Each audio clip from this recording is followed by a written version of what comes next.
우리가 무언가를 열심히 하면 그거에 대한 보상을 받아야 된다고 우리는 늘 생각합니다. 그런데 내가 노력한 만큼 세상은 나에게 보상을 해주지 않아요. 해줄 때도 있지만 노력하지 않은 사람이 더 잘 되는 것 같아서 부당하다고 생각을 하고 억울하다고 생각을 우리는 해요. 하지만 그렇지 않아요. 여러분, 여러분의 삶에서 여러분이 노력하지 않았는데 보상을 받은 것들이 있어요. 예수님의 사랑도 그렇고요. 하나님이 여러분을 사랑하는 것도 그렇고요. 그 이외에 여러분이 일상을 살아가다가 그런 것들을 경험하게 돼요. 너무 억울하게 생각하지 마세요. 자, 우리가 읽고 있는 이 신명기를 보면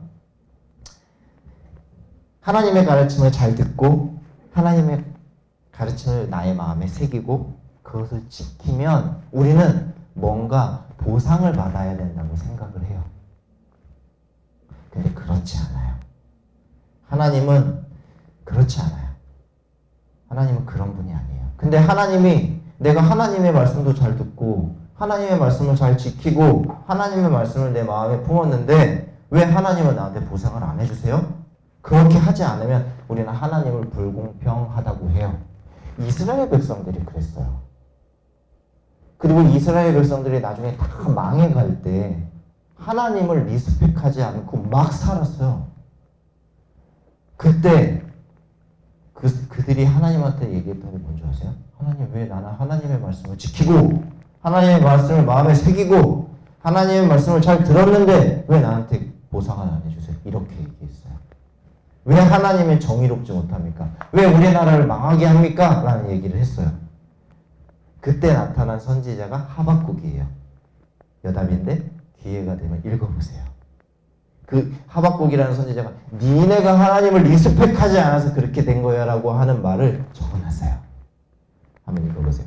자, 하지만 우리가 하나님, 내가 이렇게 하나님의 말씀을 듣고 노력했는데 왜 나한테 보상이 하지 않아요? 그건 틀린 말이에요. 우리가 읽은 하나님의 말씀은 말 잘 들으면 내가 축복으로 보상해 줄게라고 말하지 않아요. 근데 희한해. 그렇게 들려. 그리고 그렇게 읽혀져요. 하지만 조금만 여러분이 상상해 보잖아요. 성경의 이야기는 그렇지 않아요. 성경의 이야기는 모두 다 뭘 전하고 있냐면 하나님의 마음을 전하고 있어요. 너희가 나의 마음을 알아줘. 날 리스펙해줘. 이거예요. 근데 적혀있는 거 그렇게 적혀있지 않다니까? 안 돼. 지켜. 나를 경외해. 내 말을 들어. 안 하면 저주받을 거야. 잘하면 축복해줄 거야. 이렇게 적혀있다는 거예요. 근데 이 내용이 우리가 생각하는 것처럼 노력하면 나한테 딱 맞는 보상을 해줄 수 있어요. 이런 게 아니에요. 그것을 지키고 하나님의 하지 말라는 걸 하지 않으면 우리는 하나님의 마음을 알 수 있게 됩니다. 하나님을 존중하게 된다. 하나님을 리스펙하게 될 수 있다는 겁니다. 여러분, 그냥 읽으면 전도사님들 무슨 말인지 잘 몰라요. 그리고 너무 딱딱해. 우리가 읽기에. 여러분, 신명기 읽어왔잖아요. 매일매일 읽었잖아요, 전도사님이랑. 어때요? 진짜 딱딱해. 무슨 말 하는지 모르겠어. 뭘 자꾸 지키면 내가 뭘 해주고 안 지키면 뭘 해준대요. 자, 그 19절을 보면 이렇게 얘기합니다. 평생 자기 옆에 하나님의 말씀을 두고 읽어라 라는 걸 뭘 자꾸 읽으래. 귀찮잖아요. 그쵸? 근데 이 말을 다시 한번 풀어보면 어떤 말이냐면 우리에게 이런 하얀 편지지가 하나가 있어요. 거기에 이렇게 써 있는 거예요. 나의 가르침대로 사는 거 힘들지? 사랑아, 항상 나를 기억해줘서 고맙다 라고 써있는 편지와 같기 때문에 그래요. 우리가 평생 자기 옆에 하나님의 말씀을 두고 읽어라는 것이 말씀을 읽어라 이런 말이 아니라 여러분이 힘들고 어려울 때, 여러분의 힘으로 감당할 수 없는 일이 여러분을 찾아왔을 때, 그때 여러분을 위로해 줄 수 있는 게 바로 하나님의 말씀이기 때문에 그래요. 그 하나님의 마음을 이해하라는 거예요. 다르죠? 우리가 이 말씀을 똑같이 읽는데 우리는 여기서 하나님의 말씀을 캐치해야 돼요. 하나님이 건네는 따뜻한 편지이기 때문에 우리는 옆에 두고 읽으라는 거예요. 자, 그 다음에 말씀을 봅시다. 자기를 택하신 주 하나님을 경외하기를 배우며 이 율법의 모든 말씀과 규례를 성심껏 어김없이 지켜. 뭘 자꾸 하나님한테 경외하라고 배우라고 그래요. 여러분 배우는 거 힘들잖아. 뭐 앉아서 강의 듣는 것도 힘든데 자꾸 배우라고 그러죠. 지키라고 하죠. 이렇게 우리가 읽기만 하면 무슨 말인지 몰라요. 근데 여기서 하나님의 마음이 뭐지? 상상을 해보는 거예요. 이 말은 뭐냐면 하나님을 신뢰하라는 거예요. 하나님을 리스펙해달라는 거예요. 여러분 그 리스펙이라고 하는 단어에 보면 스펠링이 어떻게 돼요? RE잖아요. RE는 어떤 의미를 갖고 있냐? 반복한다는 뜻을 갖고 있어요. 스펙트라고 하는 뜻은 무슨 의미를 갖고 있냐면 보다라는 뜻을 갖고 있어요. 반복해서 보는 게 리스펙이에요. 반복해서 보다가 보니까 어떤 것을 이해하게 되고 그것을 이해하다 보니까 존중하게 되고 존경하게 되는 거예요.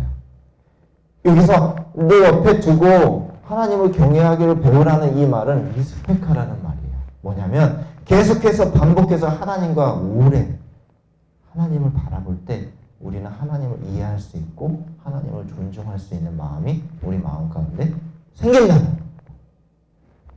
그래서 하나님을 리스펙하라는 거예요.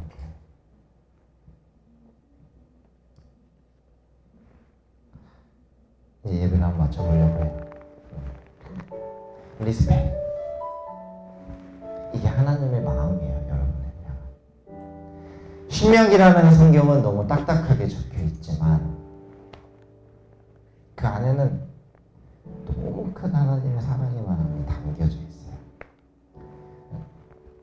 여러분, 여러분이 삶을 살아가는데 방향 없이 너무 빨리 달리면 여러분 어디로 가는지 몰라요. 여러분의 삶이 잘못되면, 방향이 잘못되면 이 세상 어느 누구도 우리는 하나님을 알 수가 없어요. 방향이 잘못되면. 그리고 하나님을 알지 못하면 하나님을 리스펙할 수도 없어요. 여러분, 내가 노력했다고 보상만 받으려고 하지 마세요. 그거보다 더 중요한 건 하나님을 이해하고 하나님을 신뢰하고 하나님을 리스펙하는 것. 그게 중요한 겁니다. 여러분, 하나님의 말씀을 읽을 때 상상을 해보세요. 하나님의 마음. 그게 잘 안 될 때도 있지만 여러분, 우리 그게 잘 돼야 하나님을 향하여서 우리의 삶의 방향을 정하고 갈 수가 있어요. 선생님, 그걸 여러분이 했으면 좋겠다는 거예요. 오늘 우리가 읽은 신명기 17장에서 14절, 24절이 왕에게 하는 말이 아니라 우리에게 하는 말이라고요. 근데 뭐 자꾸 안 된다 하지 마라, 내 말을 들어라, 가르침을 마음에 품어라, 지켜라, 저주가 있을 것이다, 지킴을 복을 받을 것이다, 배워라, 나한테 자꾸 이렇게 얘기하는 것처럼 읽혀지고 보여요. 근데 그 안을 들여다보면 하나님의 마음이 보여요.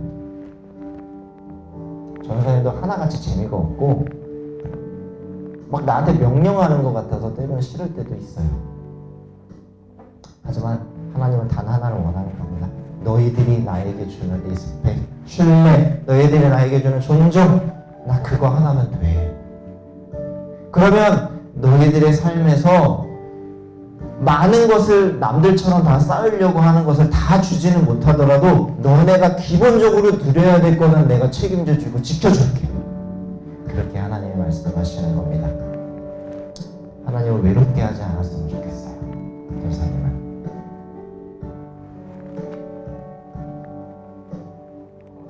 우리 함께 기도했으면 좋겠습니다. 여러분, 하나님은 이렇게 말씀하시는 거예요. 야, 나를 좀 리스펙해줘. 야, 나를 좀 알아줘.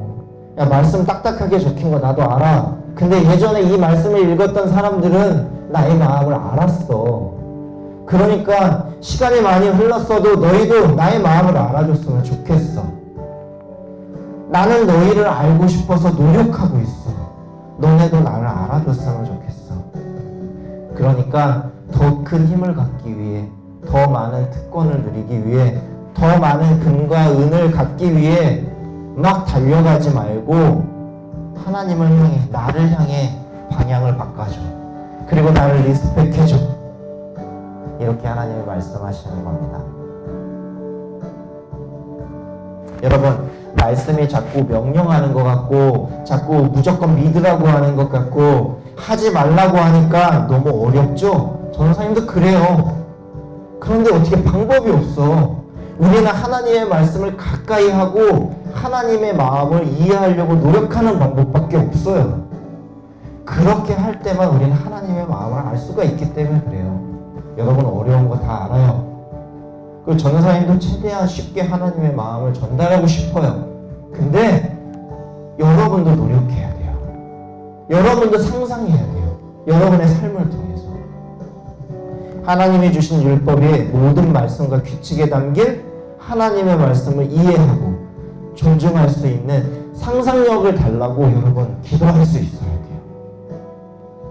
그러면 여러분의 삶이 너무 멋지게 달라질 거라고 전도사님 믿어요. 전도사님보다 목사님들보다 하나님의 말씀을 더 많이 이해하고 상상해서 이 세상에 가장 멋진 각자의 이야기를 삶으로 써내려갈 수 있을 거라고 전도사님이 기도하고 믿어요. 그러니까 여러분 그렇게 살아주십시오. 결단해 주십시오. 여러분 이렇게 한 가지를 놓고 기도할게요. 하나님 말씀에 담긴 하나님의 마음을 이해하고 싶습니다. 하나님을 존중할 수 있었으면 좋겠어요. 하나님 리스펙할 수 있게 도와주세요. 저에게 상상력을 주세요. 그래서 하나님한테 멋진 이야기를 보여줄 수 있게 나를 좀 도와주세요. 우리 이렇게 1분 동안 하나님께 기도하겠습니다.